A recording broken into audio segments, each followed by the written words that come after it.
La première partie du témoignage de Benoît, c'est comme, en fait, la parabole du prodigue. Et justement, aujourd'hui, on veut voir, comme thème, on veut voir la soif de vivre.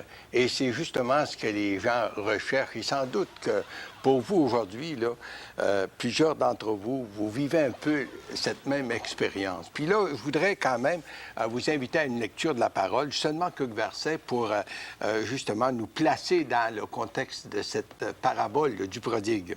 Et nous lisons ici le verset 11 du chapitre 15 de l'Évangile de Luc. Il dit encore, un homme avait 2 fils, et le plus jeune dit à son père, « Mon père, donne-moi la part de bien qui doit me revenir. » Et le père leur partagea son bien. Peu de jours après, le plus jeune fils, ayant tout ramassé, partit pour un pays éloigné où il dissipa son bien vivant dans la débauche.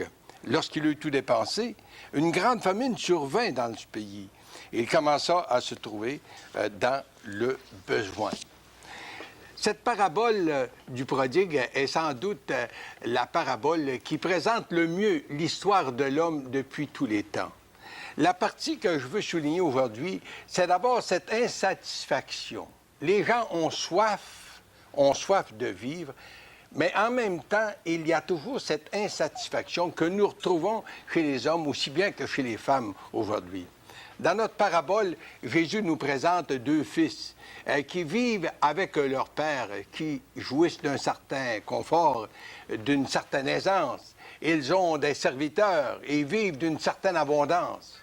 Mais voici que le plus jeune des 2 fils, celui qu'on appelle le fils prodigue, en a marre de ce train de vie du foyer. Il a soif d'aventure. Il est insatisfait chez lui. Il veut vivre sa liberté. Il veut être indépendant. Il veut être lui-même et rouler sa bosse comme il l'entend, sans avoir de compte à rendre à personne. Aussi, nous trouvons chez ce jeune homme beaucoup d'ingratitude envers son père pour l'abondance de bonnes choses qui lui sont rendues. N'est-ce pas un peu ce qui caractérise le monde aujourd'hui? On trouve en fait cette ingratitude de la part des gens, puis surtout cette ingratitude de l'homme vis-à-vis de Dieu. C'est comme si rien ne nous fait plaisir. N'est-ce pas commun de nos jours? Les merci se font de plus en plus rares. Lorsqu'un service nous est rendu, ou encore quand on souligne un événement heureux pour des réussites avec certains objets ou certains services bien remplis, et ou encore pour des cours académiques qui sont bien complétés.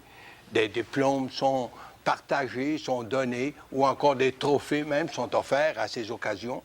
Mais merci se fait de plus en plus rare. On ne sait plus apprécier les bonnes choses de la vie.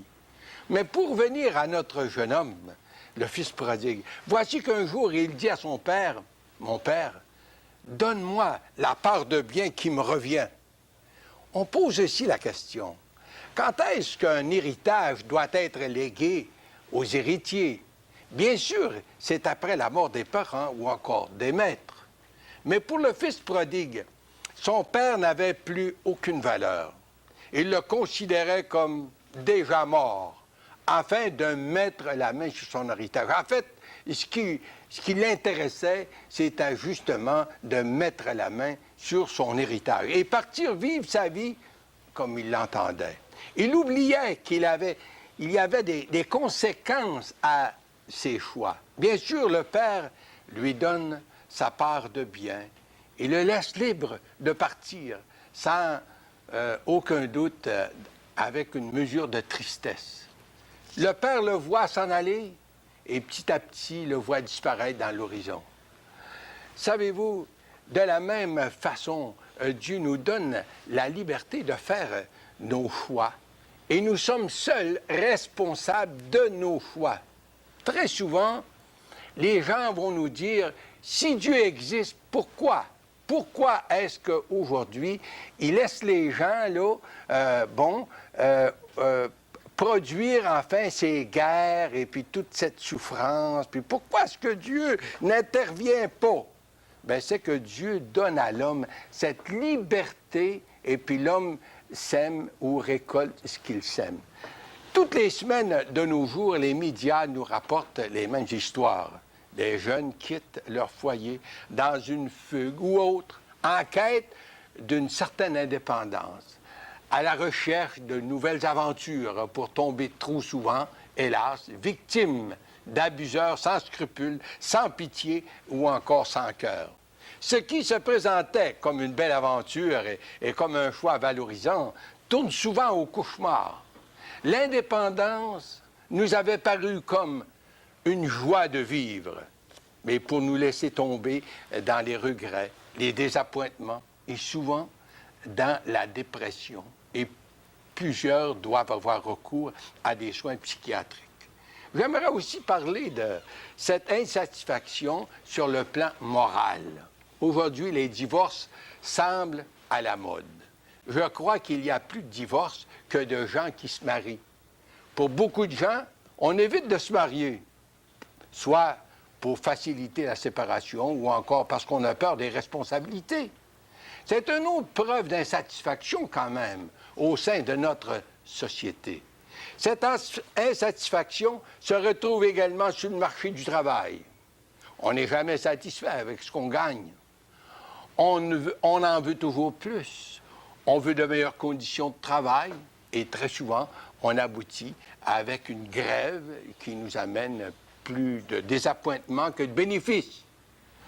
Ah, bien sûr, je ne veux pas faire la morale ici aux employeurs ou bien non aux employés, mais tout simplement pour dire que quand même que la Bible enseigne aux employeurs qu'ils doivent donner à leurs ouvriers ce qui leur revient, puis aux employés de rendre les services qu'ils doivent à leur employeur.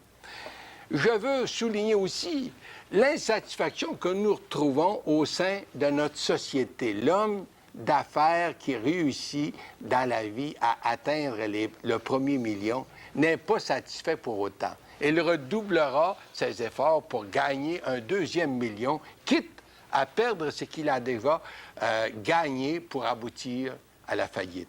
La Bible dit bien que l'amour de l'argent est la racine de tous les maux.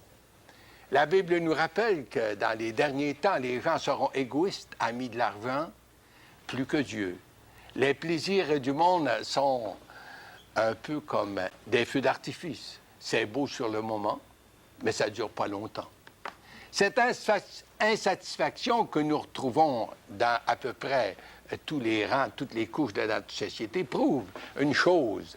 Le cœur de l'homme est vide et rien au monde, que ce soit l'argent, les plaisirs, les amis, rien de cet ensemble de choses qui font partie de notre société, de notre monde, ne peut répondre aux besoins du cœur humain.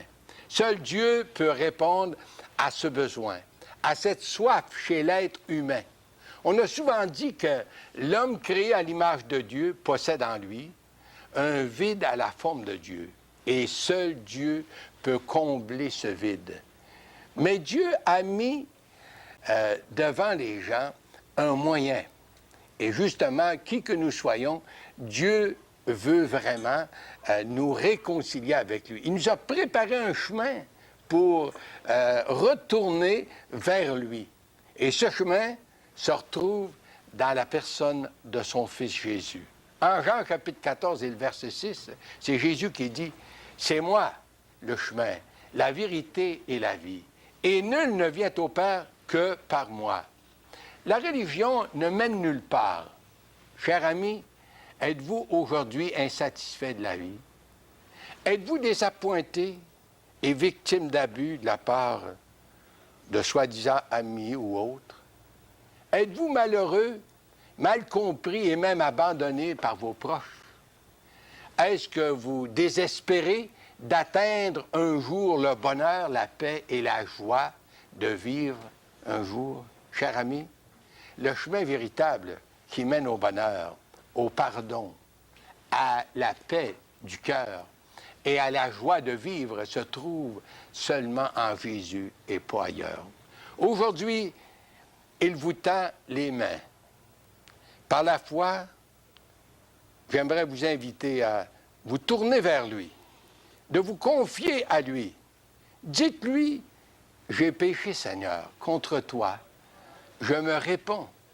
Et maintenant, je veux t'inviter dans mon cœur comme mon sauveur et le maître de ma vie. Cher ami, croyez qu'il a tout payé votre dette de péché dans son sacrifice à la croix. C'est lui qui est le chemin de retour au Père. Lui seul peut vous donner la satisfaction dans votre vie.